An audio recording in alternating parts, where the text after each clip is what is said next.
educators were understandably confused on Sunday when they read in the papers a story appearing in the Sunday Times telling them that they will get a bumper increase of around 1,500 this year, and another story appearing in MaltaToday telling them that they were deceived by the promised pay increases. But this is a short explainer on why MaltaToday reached its conclusion. But I need to take you back to April last year first.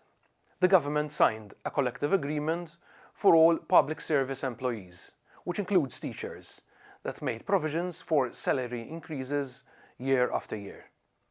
So teachers, as a result of that agreement in April last year, were already going to benefit from increases in their salaries, like all public service employees in all the government grades. Roll forward to December 21st, and the Malta Union of Teachers and the government announced that they had reached a sectoral agreement. Now, this agreement targets specifically educators. I'll take you back a month before that. In November, the MUT was going to order a one-day strike for teachers, LSAs and all educators in church and state schools, because it claimed the pay rise the government was negotiating amounted to around 4 or 5% and not the 20% the union was expecting. Slightly before that agreement was signed, the MUT had consulted members through an online survey, and one of the questions spoke of an increase of 28% over the 2017 salary for educators at the end of the 5-year period.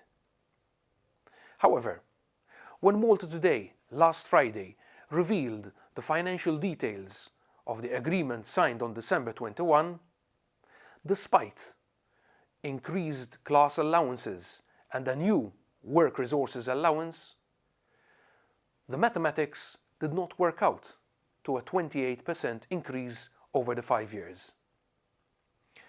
This is why this newspaper, after carrying out its calculations, after speaking to teachers and LSAs, who came back to this newspaper flabbergasted by what they were seeing, reached its conclusion that teachers had been deceived. The promised 28% increase over their 2017 salary package does not result from the new agreement. What is probably that happened is that the union, when it asked teachers in that online consultation to vote on the increases, the union was including within its sums the increases teachers were going to receive anyhow from last year's public service collective agreement. That is not what was promised to educators. They had been promised at least a 20% increase, which went up to 28% through the agreement on their pay packet for 2017. What they got after the December agreement are increases that are less than half of the 28% the union was telling them about. Thank you.